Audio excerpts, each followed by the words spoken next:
Hey, how's it going, guys? Back for another one this week. So if you remember my last video, we did a thing on how to do a 5-minute Freon recharge for your AC in your car.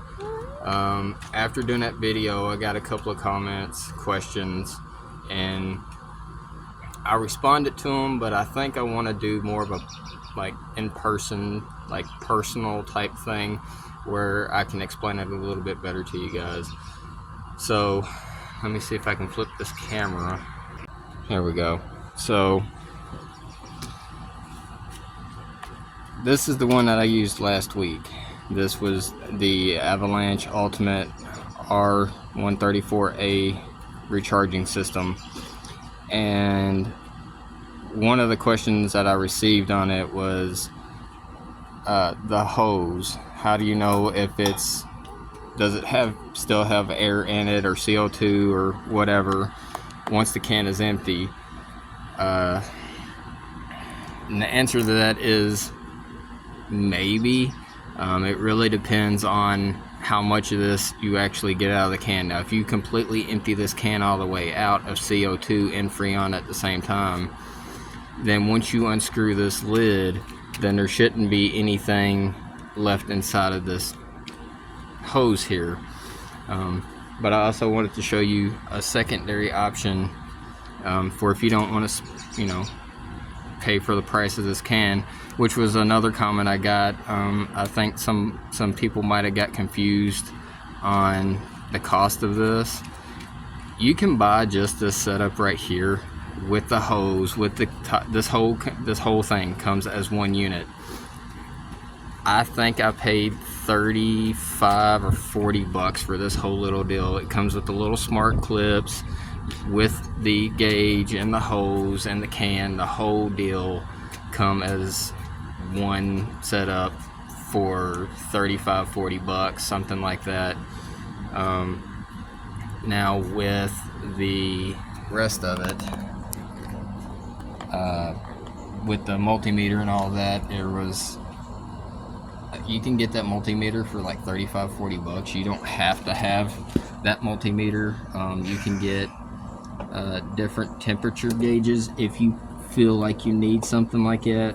Again, you don't have to have it. It's just a way for me to have a nice baseline of what it takes, from where I was at to where I ended at, which was also kind of a visual thing for you guys to be able to see the dramatic change in the temperatures from where I was initially at like 70s, I think, and I ended up down in the low 60s, upper 50s, I think is where I ended at. But also, you don't have to buy a huge can like this with fancy gauge and all of this. They make much smaller cans that end up to be probably about this tall, give or take. And now it's just a can, and you would have to buy a hose attachment. And then there are various attachments that you can get. So you can get, let's see if I can get you guys set up where you can see here. This is one gauge right here. I'm gonna actually set it down and show you guys this way. There we go. So this was separate from a can, and this is more of a mechanical gauge versus the digital. And the way this one actually works is you screw this onto the end of your can, this end here. It has a lock and an unlock, and instead of a trigger like this, the top of it where it has, see if I can get that in focus, lock and unlock. When it's in the lock position, it does nothing. When you unscrew this to where it's in the unlock position, when it's on the can, you can see it pushes down, which activates, see if I can get a good view of that needle actually working.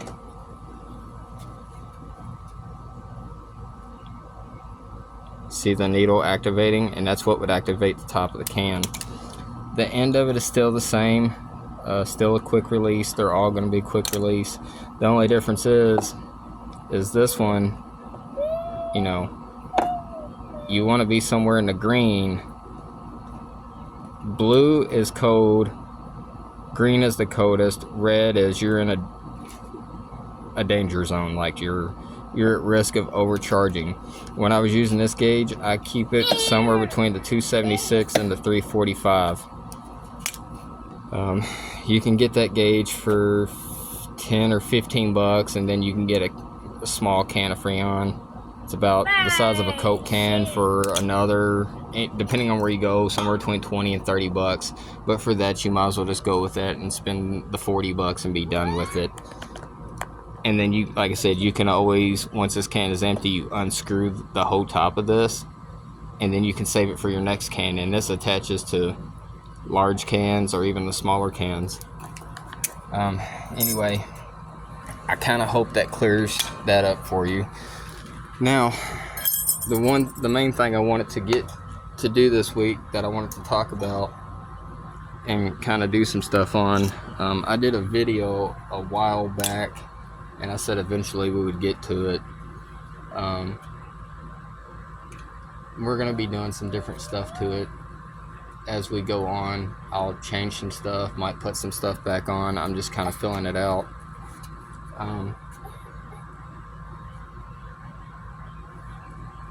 So what I'm talking about is my 2000 Yamaha vstar 650. It's pretty bare bones basic. It's pretty much what you see for every vstar that you'll ever find. It's pretty common. It's got stock fender, stock turn signal, stock headlight, stock brake assemblies. It does have the road bar with the cruiser pegs. That's all aftermarket. I did change the mirrors out to these. I thought they were kind of cool. Bought them off of eBay. I think I gave, or not eBay, Amazon. They were only like maybe 15 bucks or so. Mirror is aftermarket, or windshield rather. Bags are aftermarket. I'm not sure who makes the bags. Stock seats, stock sissy bar. That was a trial run on something I did for it. I took something that I don't recommend doing on something unless you plan on painting it, or if you don't want to take the chance on painting it and it looking horrible. I painted this chrome sissy bar. Are you talking? I painted this chrome sissy bar with Plastidip. I wanted to see how it looked because I'm not a big fan of the chrome, which I actually like. So now I'm going to be peeling all that off at some point and going through the actual process of stripping it down and actually doing it correctly. The only other thing I've done to this, I don't know if the camera picked it up, is this skull right in the center of the gas tank.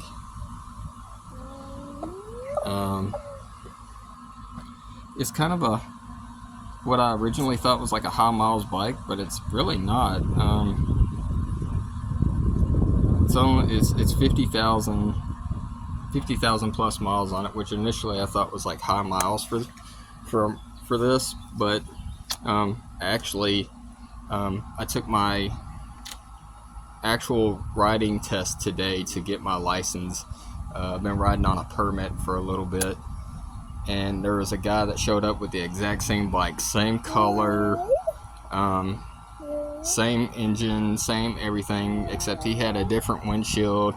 He didn't have the cruiser bars, and he didn't have a blacked out sissy bar, and of course he had stock mirrors. But like if you took this bike beside his, they looked identical.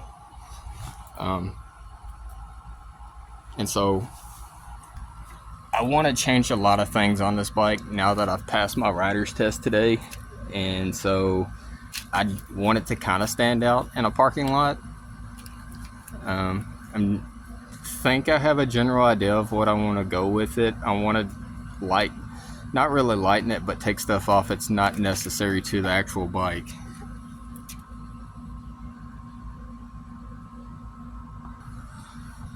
So anyway, the next thing I plan on doing, that's my little girl walking into the frame. She loves this thing.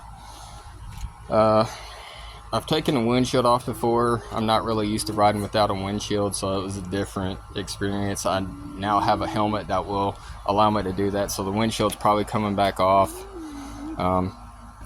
at least for temporary, because if I leave it on there, I want to go from the bottom of the strip all the way across and black that out, because there's like a little black pad in here, and I think it looks ugly. These reflectors, to me, they do nothing. So I think I'm gonna remove these and see how I feel about that. And then of course, one of the things I also want to do to this that we're gonna do today is we're actually gonna change out the horn on this, because I'm not a big fan of it, which is just a stock horn, and it's not really all that amazing. Stop. So this is what the horn sounds like. Like I said, it's not that amazing of a horn. You can't really even hear it all that well going down the road. I've blasted that horn a couple of times. So I think we're going to trade it out for a horn that I had laying around that's not actually meant. I don't think it's originally meant for a motorcycle, but it's definitely louder than the stock one, which is this one here. It's just a little 12 volt horn. It's nothing fancy. It's made of a plastic construction, so I don't have to worry about it rusting. It's already got some scratches in it, so I don't care about that. I picked this up as like a 2-pack from Harbor Freight forever ago, and I actually had the intention of sticking both of these on my Corolla, and it just didn't work out. So I think what we're gonna do is I'm gonna get you guys set up and see if we can't get this old bare bones basic horn off of there. So let's see. It's a 13 millimeter. I'm sorry about the background noise. That's my little girl. She likes to talk.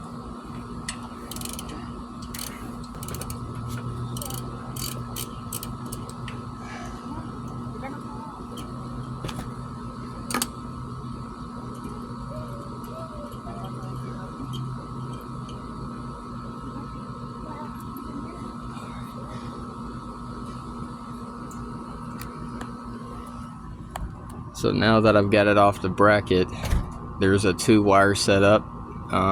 There's a kind of a pink, and there's kind of a brown, and I'm just guessing on this, but I think the pink colored one might be the hot, and then the brownish cream colored one might actually be the ground. So and then of course I'm gonna have to rob this off of here, because it has a bracket with it, but the bracket is kind of bent, and I'm not a big fan of it. I like this bracket better, so we're gonna try to get that whole setup off of there and see if we can't make this new one fit. If it sounds good and it looks good, then I'll leave it. If not, it's not that big a deal. It's literally 1 bolt, and this is on male female connectors.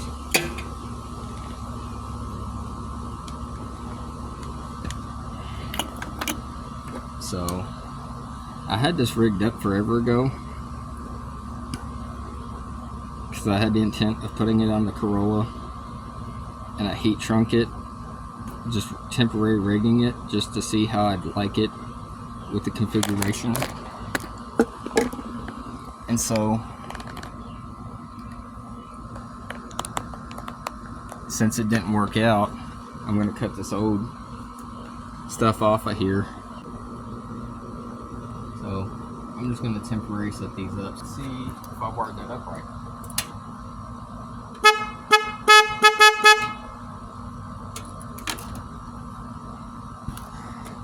So that's pretty much it. So I think I like that better.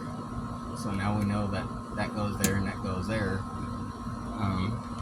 Plus this kind of does a little bit of a weight reduction, because even though this is small, you're going from metal to an aluminum / plastic construction. So I think I'm gonna leave it on for now. If I change my mind, it's not that big a deal. You've seen it only took like 2 seconds to do it.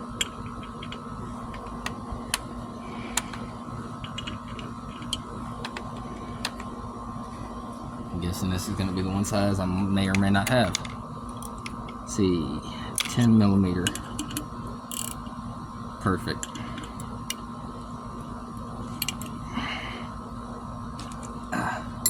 So 10 millimeter bolt on the back of it that holds my bracket. I'm going to take it off. I'm going to put the old screw back onto the back of the factory horn. Set that off to the side for now, and then now I need to decide how I want to kind of mount this, like which direction. I know it's going to have to be opposite, like kind of facing to the right side of the bike. So I think, I don't know if I like it up like that, or if I want it kind of, I think that's how it's going to have to live, is kind of like that. I would love to have it kind of down low, but then it kind of kicks it off to the side, and I just don't like that. I like it more kind of in the center. So I think that's where we're going to leave it. It's kind of centered, kind of back to where it was, like that. Somewhere like that. I think that's going to work out better for me.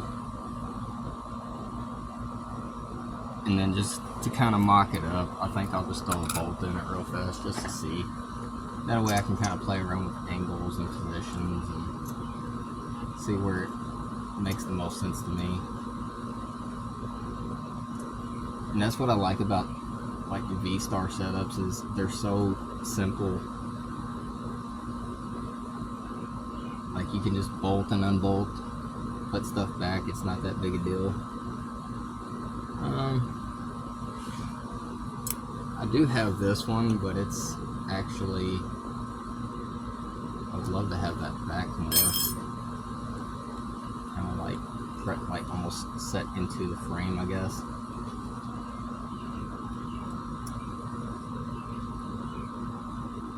That's not horrible, I don't think, and I don't think it's going to interfere with anything, so I think we're going to leave it like that. Try to get this off, tighten these bolts back down and get it wired up, and then we'll see how we feel about it. And that's, like I said, that's the good thing about these, is it doesn't take a lot of effort to modify stuff to where you want it to be.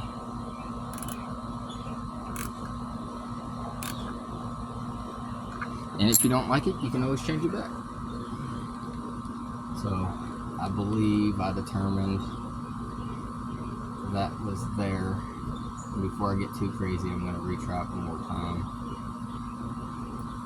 before I put everything, officially bolt everything back up. So let's give it one more try. Get that.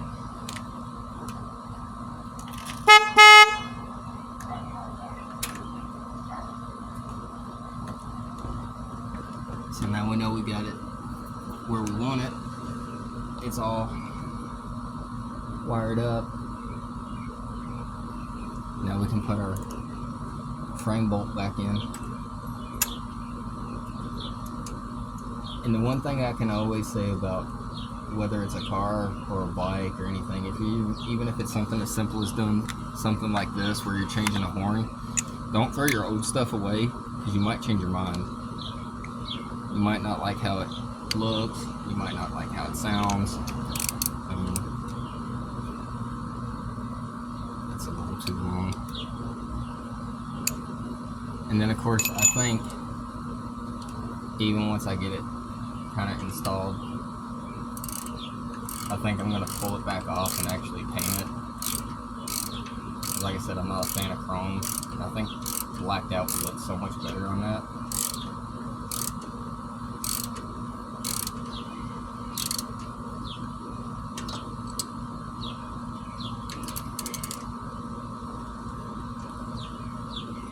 now that that's done, we're gonna do one more thing. So before we call it official, we're just gonna make sure it doesn't interfere with anything.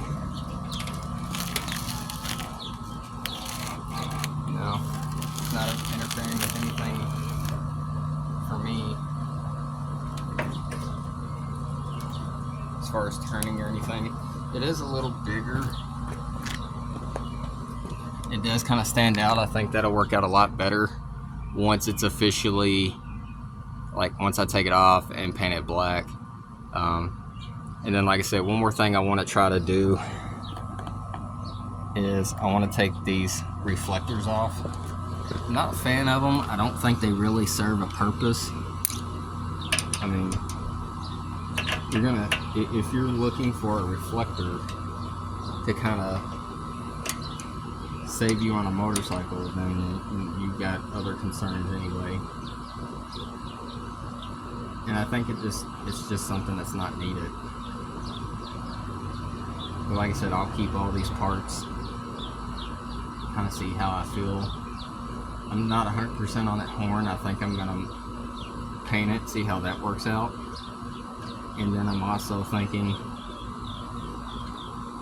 I did find another one that I actually like, so I might try that one on here. It's more the traditional round one, but I think it's made by a company called Bad Boy, and it was only like maybe 15 bucks or so, and they have pretty good reviews. So, but I want something that you can actually hear when I'm going down the road versus, you know, something you could barely hear.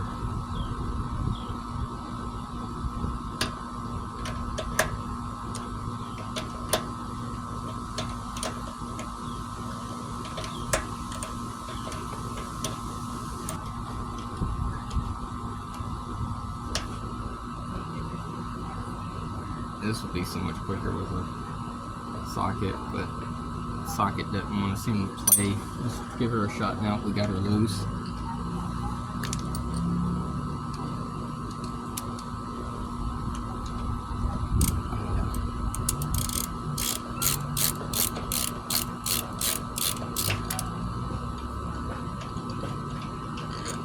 It's 1 volt.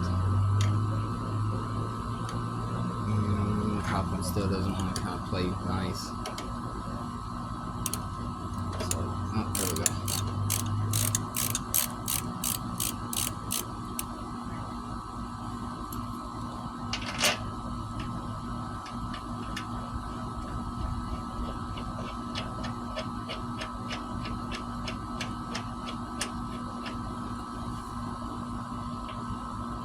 That doesn't interfere with anything, it pulls my brake assembly back to where it's supposed to be, we'll be fine.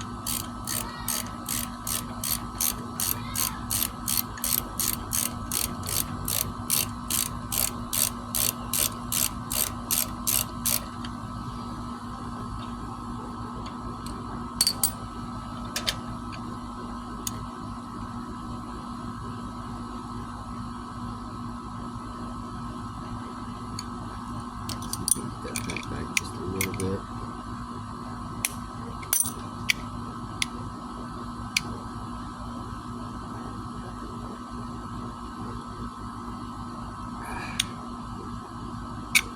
There we go. Just throw that right back in there.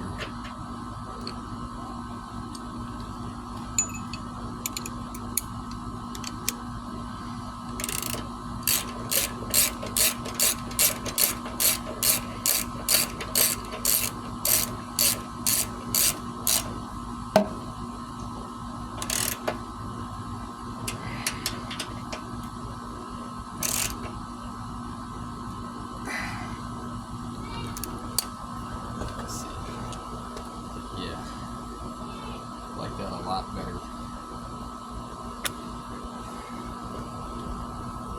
So anyway, I'm gonna go ahead and do the other side, and I think we're gonna call that a wrap on this one. It was a short little video, but it's a good starting point, and we'll be doing more videos on this bike in the future. But if you like what you saw, as always, like, share, and subscribe. We did pick up a couple of new subscribers, so I appreciate that. And I'll catch you guys in the next one.